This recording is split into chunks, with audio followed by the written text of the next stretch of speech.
vérifie si vous m'entendez bien. Si c'est le cas, je vous invite à me l'écrire dans le chat. Ça m'aidera à savoir. Bonjour Emmanuel, bonjour Karine, bonjour Amanda, hello. Merci Emmanuel. Je sais, donc je souhaite la bienvenue à tout le monde. Je sais qu'il y a des personnes qui se sont inscrites de l'étranger, qui peut-être ne sont pas confinées comme moi je le suis à Paris et sans doute beaucoup d'entre nous en France.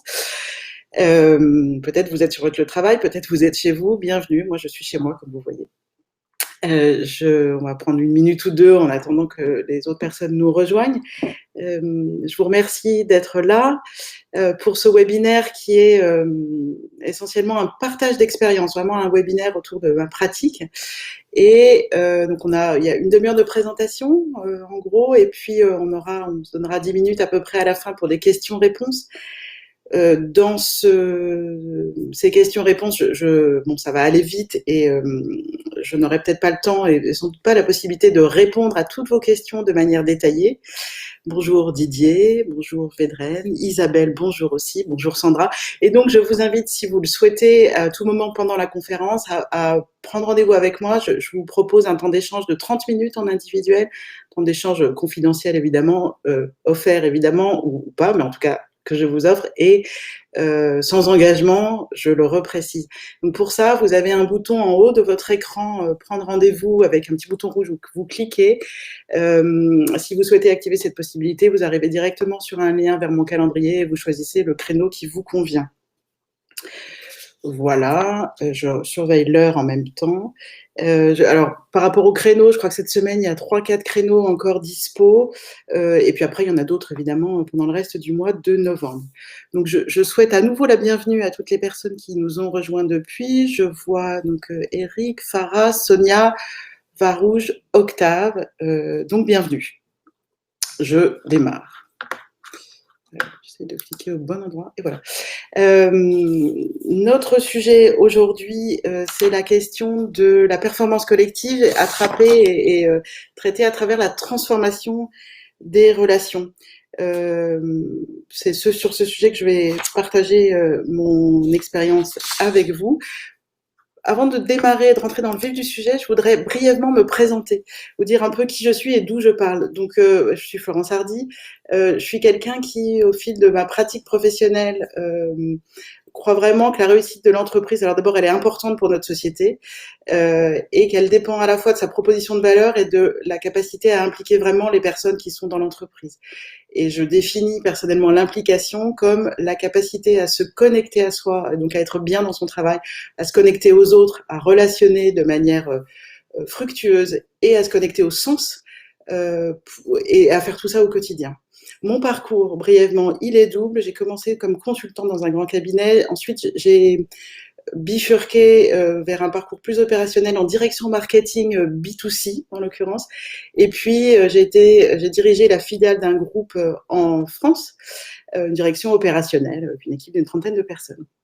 Je suis indépendante depuis un bon moment, en 2004, ça va pas me rajeunir. Et comment j'en suis arrivée là en fait à faire le métier que je fais aujourd'hui. Je vous en parle parce que ça a du sens par rapport à ce qu'on se dira après. J'ai commencé des missions en conseil indépendant auprès de dirigeants. Petit à petit, j'ai vu que les personnes, mes clients faisaient appel à moi, renouvelaient des contrats sur des projets différents. Je me suis questionnée sur qu'est-ce que je leur apportais, quelle était vraiment ma valeur. J'ai compris, en leur posant la question, que je faisais travailler leurs équipes ensemble, mais de manière un peu différente, en leur permettant d'aborder d'autres sujets, de faire plus que ce qu'ils auraient imaginé faire normalement. J'ai certainement de l'enthousiasme et une vision des possibilités. Donc, munie de tout ça, je me suis professionnalisée, formée en intelligence collective, facilitation, en coaching professionnel. Et j'ai fondé le Labo des Talents en 2017. Voilà. Je regarde, en même temps, je surveille le chat. Alors, notre sujet aujourd'hui, c'est c'est le suivant, transformer les relations pour booster la performance collective. Alors, pourquoi je vous propose ce sujet aujourd'hui et pourquoi je le traite de cette manière ? En fait, je pense que le collectif, et notamment le collectif de direction, impacte vraiment le reste de l'entreprise et de l'organisation. Donc c'est pour ça que je pense que ça a du sens de se pencher sur cette performance des instances dirigeantes. Et je pense aussi que dans la période actuelle, ce sur quoi on a tous la main, finalement, c'est nous. C'est pas le monde extérieur, c'est pas le fait d'être confiné ou pas, le virus, on voit à quel point c'est difficile, la situation économique, elle est ce qu'elle est, mais par contre, on a la main sur nous. Et donc moi, ce que je vous propose, c'est qu'on regarde un peu quels sont les challenges qui se présentent à vos organisations aujourd'hui, quels sont les obstacles peut-être pour réussir, et surtout, on va passer plus de la moitié de notre temps à ce que je vous propose, des pistes concrètes pour agir. Et bonjour JF, Jean-François peut-être, bonjour Guy Laurie, bonjour Barbara. Barbara, un petit clin d'œil parce qu'on se connaît d'ailleurs. Je vais avancer. Alors, par rapport à ce sujet de la performance collective, à nouveau, mon webinaire, là, ma présentation, elle est souvent pratique, donc vous n'allez pas entendre auprès de moi toutes les statistiques du Gartner Group ou d'autres cabinets de conseil prestigieux et tout à fait excellents, mais plutôt ce que moi j'entends. Alors j'entends des enjeux autour de l'évolution des marchés et des attentes des clients. Certaines personnes me disent, alors Florence, on a plutôt bien réussi la phase de confinement, mais les énergies s'essoufflent, il faut qu'on retrouve le feu sacré pour continuer à apporter de la valeur à nos clients et pas juste exécuter.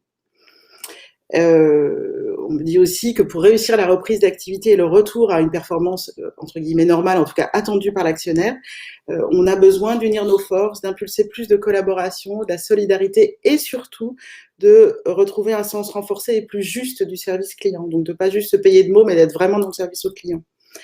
J'ai un autre cas de figure où on me dit on est en phase de croissance, on a intégré des nouvelles compétences, mais pour réussir, on a besoin de travailler ensemble vraiment et pas juste de juxtaposer nos compétences. Et donc là, on commence à aller vers un enjeu qui est plus un enjeu d'efficience, c'est-à-dire comment on fait avec toutes les ressources qu'on a, comment on fait mieux avec moins, ou alors, autre version de ça, comment on fait mieux avec qui on est et on fait de façon durable.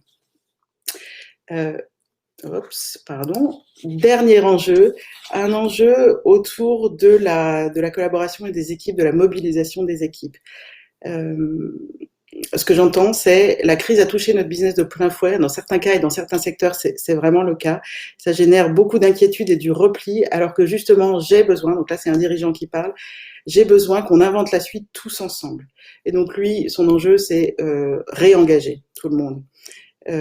J'entends aussi, voilà, le business ne s'est pas arrêté complètement avec le Covid, le business à l'international en particulier.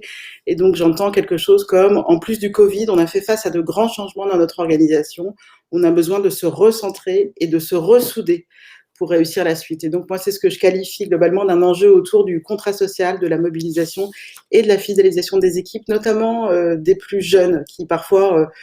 que beaucoup sentent loin, j'allais dire, on peut dire désengagés, mais en tout cas un petit peu loin du quotidien et du business. Je vous invite peut-être juste de prendre 30 secondes pour réfléchir aux enjeux auxquels vous êtes confrontés dans votre contexte professionnel, et si c'est OK pour vous de le partager dans le chat. Ça me permettra aussi d'ajuster ce que je vous présente après. Donc, à quels enjeux êtes-vous confrontés dans votre contexte, dans celui de votre entreprise, dans celui peut-être de votre codir ou tout simplement de votre équipe? Je vois qu'Emmanuel est en train d'écrire. Voilà, j'ai fait un petit peu, hop, une contribution qui arrive. Donc des enjeux, comme moi je les perçois, si je les thématise, autour de la valeur apportée par l'entreprise, autour de l'efficience, comment on fait plus avec mieux, comment on fait durable, et autour du contrat social, arriver à fédérer une équipe commerciale en se voyant uniquement par visio, la jeunesse versus l'expérience dans mon équipe, tout à fait, les passerelles, la communication interne. Ok, je laisse encore quelques secondes pour lire vos contributions et puis on les verra de toute façon s'afficher au fur et à mesure.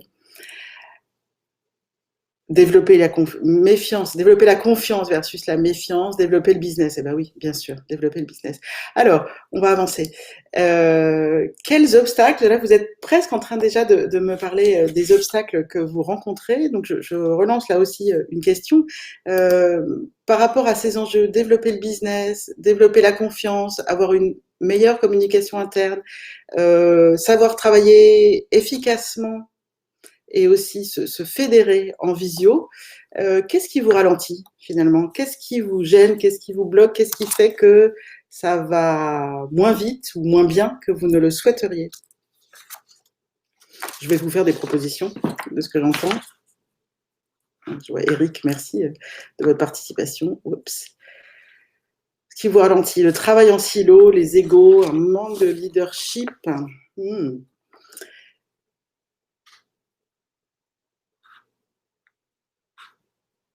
J'aurais plaisir à avoir une conférence complètement interactive où on pourrait se parler, mais là, sur cette plateforme, ça marche pas comme ça. Donc, qu'est-ce qui vous réussit? Je vais compléter pour tout le monde, enfin compléter, en tout cas plus soyez, je pense, par rapport à ce que vous dites. Ce que moi j'entends beaucoup, c'est que l'opérationnel passe toujours en premier, c'est-à-dire qu'il y a toujours quelque chose à faire et à accomplir, et que du coup, ça permet pas forcément d'avoir une vision stratégique, en tout cas de déployer cette vision stratégique. Alors vous me l'avez dit, chacun se focalise sur son périmètre, c'est le fameux mot-clé des silos. Un manque de recul, c'est ce que j'entends aussi. La culture, et dans la culture, il y a beaucoup de choses, mais ça peut être parfois des cultures à notre, comment dire, à l'insu de notre plein gré, qui favorisent les enjeux divergents, qui ne favorisent pas la confiance. La question de l'autre, alors l'autre étant le département en face, je suis au marketing et j'ai en face la finance ou les ventes, à l'inverse, je suis à la comptabilité, en face j'ai le service qualité, etc. etc. Donc l'autre, en tant que personne ou en tant que département, qui nous retarde, qui nous empêche, enfin bref, avec qui ça va pas vite et pas bien.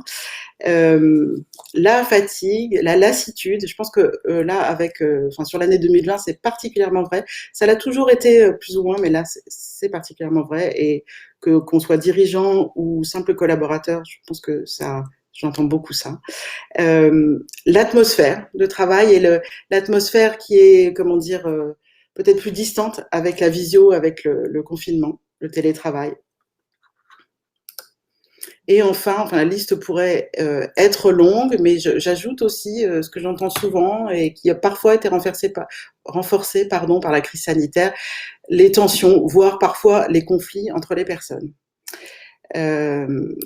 Donc si je rassemble ces obstacles en essayant de les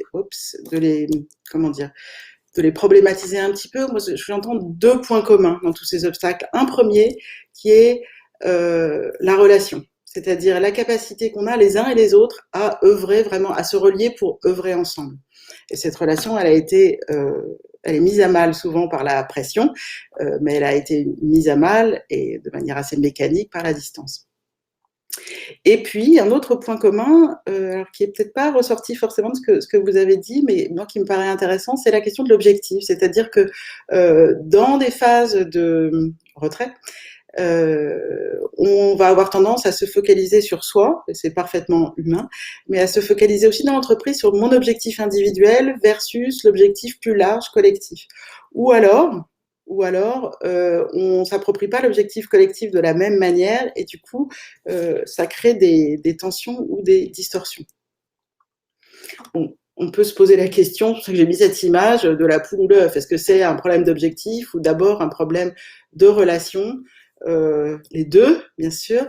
Moi, dans ma pratique, ce que je vois, c'est qu'en fait, et surtout en ce moment, ce qui permet d'avancer et d'enclencher quelque chose de différent, c'est de commencer d'abord par réouvrir et retisser et nourrir la relation, parce que ça libère toute l'énergie et toute la créativité pour travailler ensemble sur l'objectif et aligner les choses.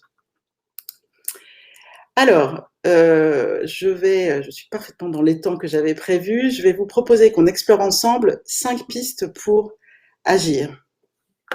Alors, je vois Eric, l'objectif et le sens, n'est-ce pas un problème lié au leadership ou au manque de au manque de quelque chose, peut-être de communication. Oui, certainement Eric, et en même temps, nombre de dirigeants, dans ce que j'entends, me disent, mais pourtant, le sens est clair, l'objectif est là, il a été posé en début d'année, je l'ai redit, et en fait, c'est sans doute une difficulté, soit d'intégration par les personnes de cet objectif, ou alors de cohésion cohérence, pardon, entre l'objectif individuel, celui de mon département, celui de ma filiale, et l'objectif global du groupe ou de l'entreprise. Voilà. Alors, juste manque de leadership, peut-être. En tout cas, là, je vais vous proposer justement une des pistes pour agir qui est une manière particulière et sans doute un peu différente de développer son leadership. Ce que je vais vous proposer, donc, c'est de remettre du soleil dans tout ça et d'accepter de faire un quart de tour pour regarder d'abord le positif en soi et s'appuyer sur ses talents. Vous me parlez de leadership. La question du leadership, elle est importante parce qu'en fait, votre leadership donne le ton généralement à tout ce qui se passe autour de vous, que ce soit dans l'entreprise ou à l'extérieur. Alors, pourquoi regarder le positif et s'appuyer sur ses talents? Pour une très bonne raison. Qu'on a tendance à oublier, c'est parce qu'en fait, si je travaille à partir de mes talents, ça me connecte à mes ressources, à mon potentiel d'excellence, donc a priori, je vais être meilleure dans ce que je fais, et surtout, je vais être énergisée, donc je vais durer plus longtemps. Comment est-ce qu'on procède? C'est assez simple, en fait. Ça ne veut pas dire que ça soit facile, mais l'idée, c'est de lister 3 qualités spécifiques, ou plus, bien sûr, mais je commence par 3, que vous amenez dans votre rôle. Et pour que ce soit un peu plus concret, je vais vous donner des exemples. Alors, je travaillais cette année avec une directrice, de business unit, qui me disait, moi, et qui a fait émerger le fait que son talent, c'était d'être à l'aise avec la complexité. C'était vraiment là-dedans qu'elle était au meilleur d'elle-même. Un président directeur général, autre exemple, qui dit finalement mon talent c'est d'avoir vraiment la capacité à assumer la responsabilité des orientations de l'entreprise, même si parfois elles sont difficiles, et de ainsi sécuriser l'activité et sécuriser les collaborateurs. Un directeur des ventes qui me dit mon talent à moi c'est de voir loin et de savoir quel plan mettre en place pour avoir le maximum d'impact. Enfin, une DRH, il y a peut-être des personnes des ressources humaines parmi vous qui me dit, mais mes talents à moi, alors elle s'en reconnaît plusieurs, c'est la curiosité et la capacité à faire face à tout ce qui nous arrive de nouveau. En ce moment, vous imaginez sur 2020 l'impact que ça a. Et c'est aussi de percevoir instantanément ce que ressentent les autres. Et alors, ce qui est intéressant et pourquoi je vous engage à faire ce travail-là, c'est que une fois qu'on a fait cette connexion de manière consciente, vous notez que je ne vous parle pas de métier, ni d'expertise technique, eh bien, toutes ces personnes ont augmenté l'utilisation de leurs talents et de tous leurs talents. Alors, je sais que c'est pas forcément évident, donc je vais vous donner un petit bonus, une manière d'aborder ça pour vous. Ah oui, pardon, j'ai oublié évidemment ce que je disais. Une fois que vous avez connecté à ce qui vous rend singulier et là où vous êtes très bon, vous allez pouvoir mettre cela à profit tous les jours de manière intentionnelle. Alors le bonus, le voici. Vous allez pouvoir garder ces 3 questions pour vous, précieusement, à réfléchir et à faire mûrir dans les jours qui viennent. Là, il y a le 11 novembre, ça tombe bien. Demain, vous pouvez y penser, j'espère. Première question, au cours de quelles activités ressentez-vous que les choses coulent de source? Deuxième question, quel retour positif avez-vous reçu sur votre travail, votre contribution, sur vous-même? Alors, quelle que soit l'étape de votre parcours, souvent nos signes de talent, ils datent du collège. Donc, vous pouvez remonter loin. Et enfin, quelles activités vous donnent de l'énergie?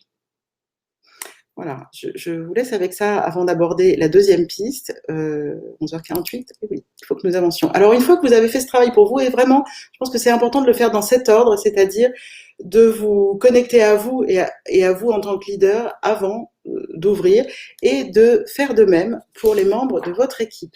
Alors, vous voyez, je pars du principe que toutes nos équipes, et j'ai moi-même une équipe, ont chacun un côté super-héros en eux. Et donc, je ne sais pas, peut-être c'est quelque chose que vous avez déjà fait, mais je vous invite vraiment à identifier pour chacune des personnes qui travaillent avec vous leurs points spécifiques de force. Et à nouveau, je me répète, je ne parle pas de métier, ça n'est pas un excellent comptable, c'est qu'est-ce qu'il ou elle apporte spécifiquement. Et de cartographier les singularités et leurs contributions. Donc, vous connaissez certainement les gens avec qui vous travaillez. En prenant un peu de temps, vous allez sans doute voir quelles qualités personnelles ils amènent dans les interactions, dans le business, etc. Et la deuxième étape clé qui va répondre à pas mal des enjeux qu'on a et des obstacles qu'on a identifiés en amont, c'est de tout simplement prendre le temps de leur dire. Et leur dire, ça n'est pas long, ça n'est pas fastidieux, ça peut nous mettre en léger inconfort, mais après tout, est-ce que ça n'est pas ça, être un leader aussi, savoir gérer son inconfort. Et pour leur dire, je vous propose là aussi en bonus un petit processus très simple, très rapide. Eh bien, à la prochaine occasion, une fois que vous avez fait ce petit travail de préparation et que vous l'avez fait pour vous, vous leur dites tout simplement: Charlotte, voilà ce que je remarque en toi. Et c'est une phrase, pas 50, ça va pas vous prendre un quart d'heure, plus c'est court, plus ça aura d'impact. Voilà ce que je remarque en toi. Et tu es, par exemple, quelqu'un qui est très investi. Tu es quelqu'un qui t'investit toujours dans ceci ou cela. Et dites-lui bien l'impact de cela. Et ce que ça fait pour moi, ce que ça crée pour moi, ou ce que ça crée pour les autres, c'est ceci ou cela. Alors, je pourrais vous donner des exemples. Je ne vais pas donner d'exemples de clients parce que c'est des choses un petit peu intime presque, en tout cas très personnel, mais dans les 4 personnes avec qui je travaille au Labo des Talents, j'ai par exemple une autre coach expérimentée qui s'appelle Lydia, et Lydia, elle a vraiment un talent d'empathie, et ce que je remarque en elle, c'est sa capacité à apporter tous ses ressentis intérieurs dans le travail qu'on fait avec les clients, et ce que ça crée, c'est que on est sûr de ne pas manquer un aspect important de la mission ou de ce qui se passe notamment dans des phases de changement.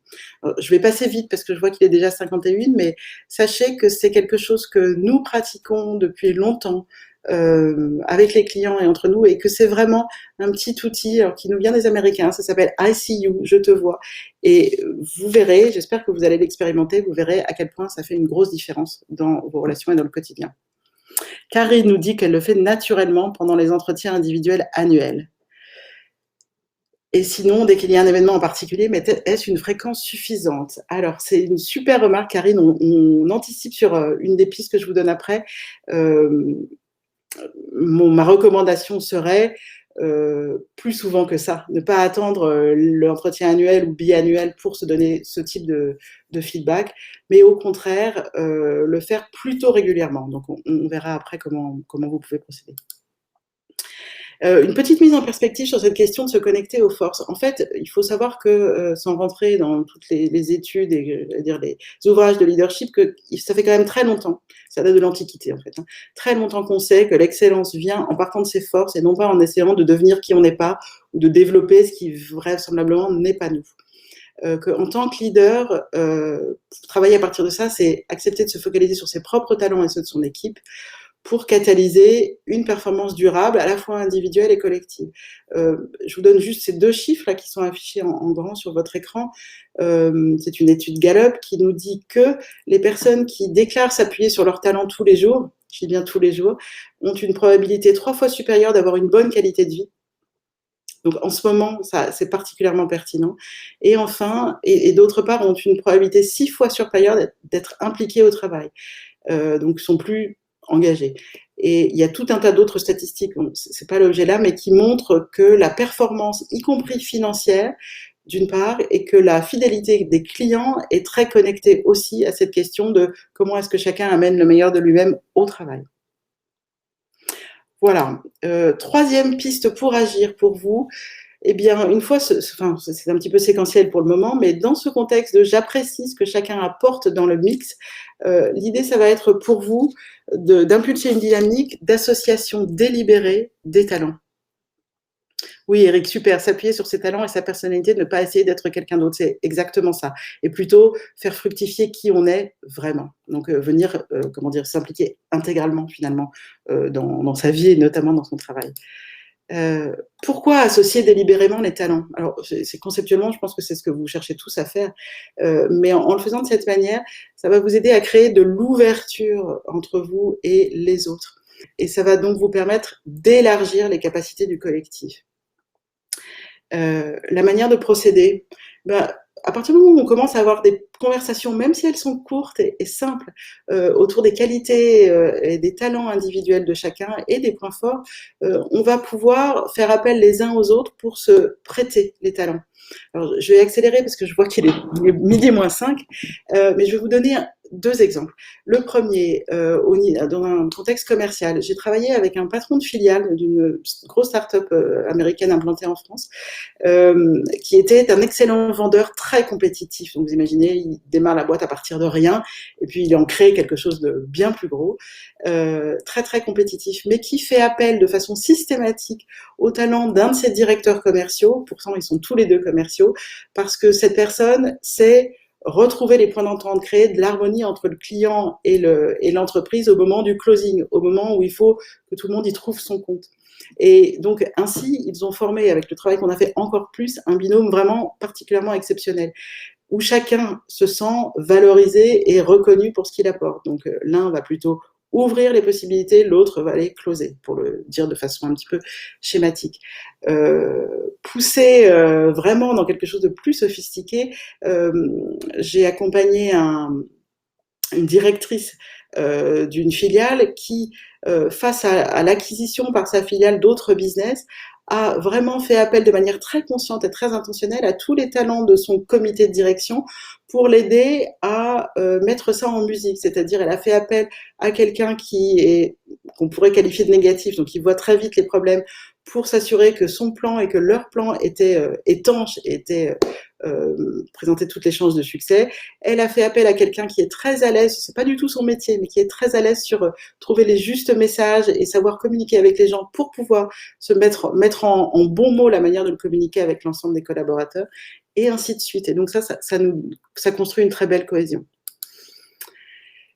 Au sens de l'approche talent, associer délibérément les talents, c'est une équipe qu'on va qualifier de performante, c'est considérer que chacun est talentueux et aussi imparfait. C'est-à-dire lâcher tout ce qui est le souhait de la perfection et de la totale, de la toute-puissance. Une équipe performante, c'est une équipe qui est reconnue pour ses points forts, mais je dirais plus où les gens se reconnaissent entre eux pour leurs points forts, et enfin qui ont besoin les uns des autres pour atteindre l'excellence individuelle et collective. Je fonce sur la suite. Alors, on a beaucoup parlé relations.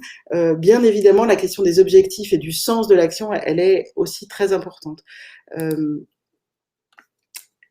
Une fois que vous avez réengagé ce dialogue un petit peu différent, j'imagine, de votre dialogue au quotidien, bien sûr, l'idée, c'est de réouvrir un échange collectif sur les objectifs. Alors, pas forcément pour les abaisser, les remonter, etc., mais simplement pour reconnecter les objectifs individuels et le sens et la mission collective. Donc ça, c'est quelque chose de, comment dire, pardonnez-moi, c'est assez basique ce que je veux dire, mais il s'agit de réunir l'équipe, et ça marche aussi en virtuel. C'est quelque chose que nous animons régulièrement et que certains de nos clients ont appris à animer vraiment de manière productive et réussie. D'animer un temps de partage autour des objectifs individuels et communs, et la finalité de ça, c'est aussi de rendre les représentations que chacun se fait explicites. On est toujours surpris du décalage qu'il peut y avoir parfois entre ce que je pense que l'autre a comme objectif ou ce que je pense avoir comme objectif, et comment tout ça, ça se met ensemble pour faire un pulse qui fonctionne. Dernière piste pour agir, et je vais rebondir sur, je crois que c'est Karine qui parlait de ça tout à l'heure. Eh bien, tous ces 4 pistes que je viens de vous présenter, en fait, il va s'agir, et ça n'est pas le moindre des challenges, d'en faire des habitudes. Ah, alors là, il y a une petite erreur sur la slide.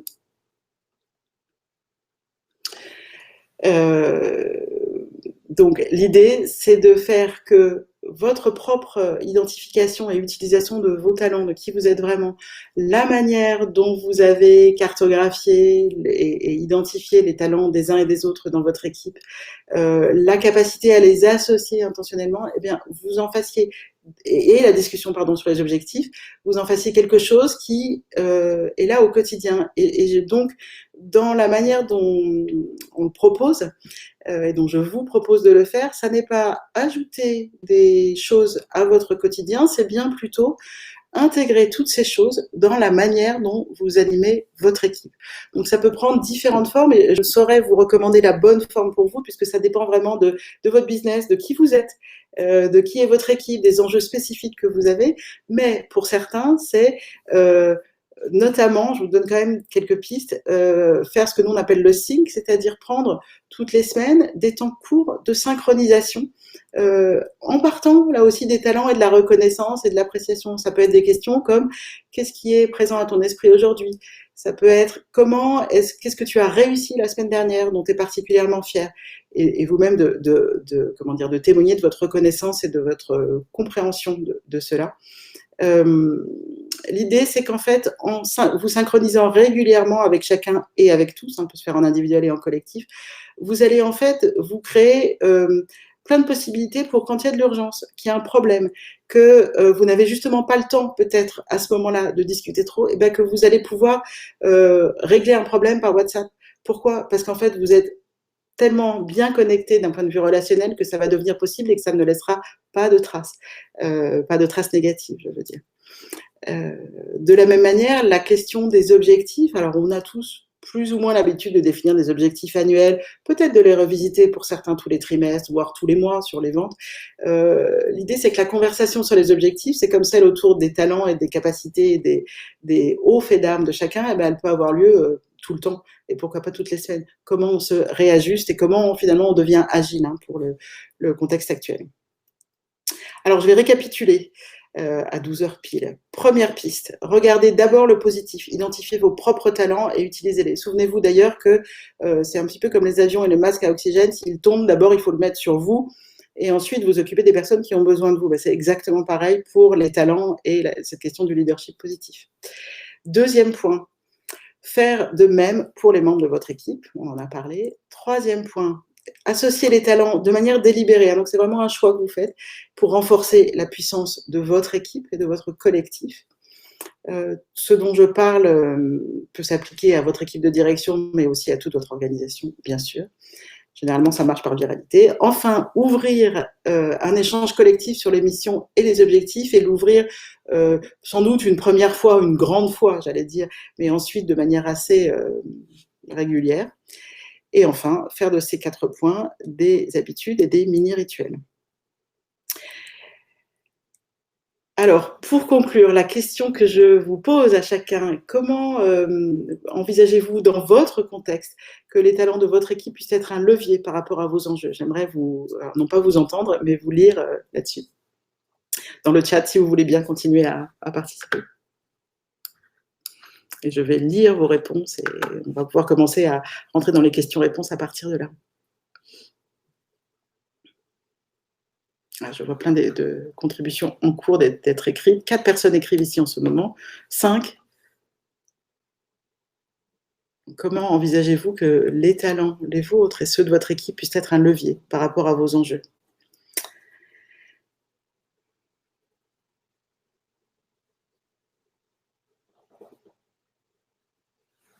Ok, pour donner du sens à vos actions, tout à fait. Je rebondis là-dessus, si je me retrouve et que je peux donner le meilleur de moi-même dans mon entreprise, la connexion sens et action va devenir beaucoup plus aisée et fluide. Oui, pour les associer aux décisions stratégiques, absolument. C'est souvent d'ailleurs ce qu'on constate, ce travail, cette attention portée sur les capacités naturelles de chacun permet de faire remonter tout le monde d'un cran dans sa manière de contribuer. Demander à l'équipe de proposer des actions sur un événement donné en fonction des forces de chacun. Génial. Hein. Vous remplissez ma journée là d'un grand sourire. Identifier la qualité de chacun, en faire une force pour chaque projet. Tout à fait. Et d'ailleurs, sur les projets, je rebondis, on travaille beaucoup, je pense maintenant en matriciel ou en tout cas en équipe projet, donc des équipes qui sont constituées pour un temps donné. Quand on lance un projet, prendre un vrai temps sur les qualités intrinsèques de chacun, ce que j'appelle les talents, c'est vraiment très très utile et c'est vraiment l'idée de passer 1 heure d'abord pour gagner des dizaines d'heures ensuite. À chaque démarrage de réunion, lancer un tour de table, success sharing. On démarre ainsi avec la pêche et du positif. Et voilà, Eric, donc là, on est tout à fait dans le même état d'esprit. Racontez-moi, oui, avec un Z. Mais c'est exactement ça. Et d'ailleurs, dans les échanges de synchronisation individuelle, ça peut juste être, tiens, partage avec moi, est-ce que tu peux me raconter une chose? Ou alors, si quelqu'un arrive avec un problème, dire, tiens, dis-moi un peu plus, raconte-moi plus, et comment je peux t'aider? Dans cette instabilité, renforcer la responsabilité de chacun. C'est cadeau. Merci Eric. Je vais donc autour de cette question-là, c'est quand même, quand on se recentre sur son activité, son business, ça peut être relativement complexe. Donc, c'est ce que je vous invitais à faire en début de réunion. Si vous le souhaitez, on peut tout à fait prendre le temps d'en parler ensemble pour aller un peu au-delà de cette présentation générale. Écouter les succès, Didier. Super. Merci Emmanuel de votre merci. Au-delà des talents, l'ouverture et la communion amènent naturellement sur l'appropriation de l'inclusion de la différence et de la diversité. Oui, pas différente de toi, différente comme toi, tout à fait. On sait, et moi en tout cas dans la pratique, je constate aussi que la diversité, alors, évidemment, ça peut être une question d'origine, de milieu social, de capacité cognitive, de capacité physique, hein, parfois avec le handicap, et ça c'est super important. Et en même temps, à travers le prisme de l'individualité, de la singularité de chacun, j'allais dire qu'on fédère toutes les diversités, on fait de la place à tout le monde. Et que c'est comme ça qu'on bénéficie d'un maximum de ressources pour pouvoir apporter, notamment, je crois, la créativité, plus de valeur aux clients. Alors, avez-vous des questions, les unes, les uns et les autres, qu'on pourrait aborder dans les quelques minutes qui nous restent?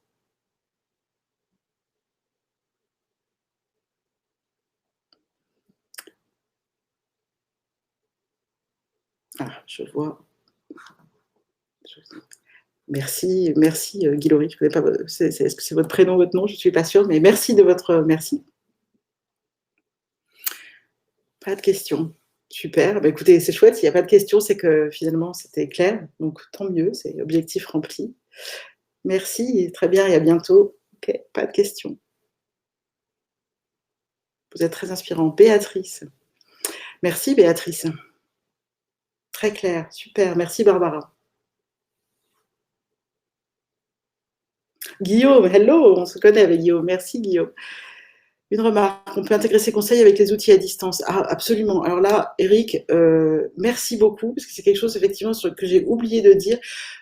Tout à fait. Et je vais même, enfin, je pense que je vais dans votre sens, préciser, l'un n'empêche pas l'autre, et même le fait d'engager ces conversations et ces échanges, de se centrer sur ce que chacun fait bien, je pense que ça facilite vraiment les contacts à distance. C'est-à-dire que ça vous donne un superbe prétexte, si toutefois vous en aviez besoin, et une occasion de décaler la relation. D'autre part, le fait d'être à distance, je ne sais pas si vous l'avez constaté, mais a souvent permis pour certaines personnes, peut-être moins extraverties, d'avoir une autre qualité de communication dans des échanges individuels. Donc là aussi, c'est une opportunité sur laquelle vous pouvez surfer. Et puis, c'est relativement facile de prendre 5 minutes ici et là pour se synchroniser. Merci Emmanuel, bonne journée à vous aussi. Comment ne pas passer pour le bisounours de service dans un contexte où chacun n'est centré que sur les problèmes et les solutions à trouver? Alors, je crois que ça démarre pour moi hein, d'une conviction personnelle que ça n'est pas être bisounours que de vouloir tirer le meilleur de chacun. Et si vous portez cette conviction et que vous vous y connectez, ça va se sentir. Ça, c'est un premier point. Ensuite, pour ne pas être bisounours, je pense, et je reviens, vous savez, je vous ai proposé une manière de donner ce feedback appréciatif aux personnes avec qui vous travaillez. Si vous dites, j'apprécie vraiment cette qualité X chez toi, et voilà ce que ça apporte et l'impact que ça a sur notre business, c'est absolument pas bisounours. En fait, c'est plutôt un signe de reconnaissance positif. Donc, plus vous connectez ça aux enjeux et aux problèmes, et donc comment on pourrait utiliser nos talents pour faire face aux problèmes, vous verrez, ça, c'est vite, comment dire, ça s'intègre relativement facilement et on voit bien que notre niveau d'énergie n'est pas le même et que l'impact qu'on a petit à petit se renforce. On a souvent peur que ces moments prennent du temps dans son propre agenda, mais ces moments permettent d'être plus efficaces. Eric, il faut qu'on se parle. Voilà, la prochaine fois, on donnera une intervention comme ça ensemble. Les autres jugent cela comme de la naïveté, perte de temps. Alors, un autre axe, c'est de se dire qu'en tant que leader, on peut montrer l'exemple et ne pas viser forcément très très haut, mais le faire petit à petit. Oui, alors Mohamed, tout à fait. On a des outils. Alors, j'ai choisi volontairement de ne pas vous parler d'outils aujourd'hui parce que je pense que j'avais envie de passer la conversation à un autre niveau. Au Labo des Talents, on utilise un référentiel de talents qui est extrêmement puissant parce qu'il permet non pas de mettre les gens dans des boîtes, mais au contraire d'identifier toutes leurs singularités et de leur donner des conseils extrêmement pratico-pratiques sur la manière d'engager ça au quotidien. Donc, dans l'entreprise, oui, pour parler talent, le fait d'avoir recours à un outil, c'est quelque chose qui n'est pas indispensable, on peut travailler sans, mais qui va accélérer la prise de conscience, faciliter le fait de se donner du feedback et le fait de faire des partenariats intentionnels. La bienveillance est à la mode pourtant. Et oui, mais alors, donc certains de mes clients observent parfois que bienveillance dans la manière dont c'est employé au démarrage du travail qu'on fait ensemble, c'est pris un petit peu comme un mot valise ou comme un mot, on le dit, mais en vrai, qu'est-ce qu'on en fait? Quelle est l'équivalence concrète? Donc travailler sur les talents et inviter chacun à ça, c'est aussi vivre la bienveillance de manière très concrète et très ancrée dans l'opérationnel. Donc c'est peut-être pour ça que parfois on entend ouais, enfin bon, il nous parle de bienveillance, il est bien gentil, mais ça n'a pas de sens. Mmh. Notamment pour les générations Z et millennials, absolument. OK. Alors ça va bientôt être, le moment de se quitter. Bon, donc j'espère, bah, vous me l'avez dit, hein, mais donc j'espère vraiment vous avoir, inspiré et donné une bonne demi-heure d'énergie. J'espère surtout que vous allez pouvoir, vous approprier ces choses et les renforcer pour ceux qui font déjà ou les mettre en place chez vous. À nouveau, n'hésitez pas à prendre un rendez-vous si vous le souhaitez, une demi-heure pour creuser un petit peu pour vous. Et je vous remercie de votre participation, de votre présence aussi, parce que souvent on s'inscrit à des trucs et puis on n'y vient pas. Et je vois que vous êtes particulièrement nombreux, donc ça me fait extrêmement plaisir. Et pour moi, ce qui est important, c'est de pouvoir partager mes convictions et créer un impact avec ça. Donc le fait que vous soyez nombreux, c'est chouette. Merci Sonia. Merci JF. Jonathan aussi. Merci Didier. Merci. Merci Sandra.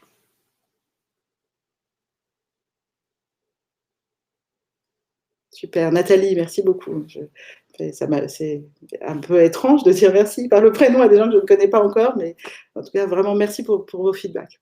Super. Eh bien, écoutez, sur ce, je vous souhaite une belle journée, une belle semaine, une très belle fin d'année aussi. Engagez vos talents dès maintenant. N'attendez pas 2021. C'est pas de l'ordre de la bonne résolution. C'est vraiment quelque chose qu'on fait par petits crans, au fur et à mesure, tous les jours. Donc, allez-y. Souvenez-vous des 3 questions clés pour déjà commencer par vous-même. Voilà. Merci à toutes et à tous. Et puis, à bientôt. Bye bye.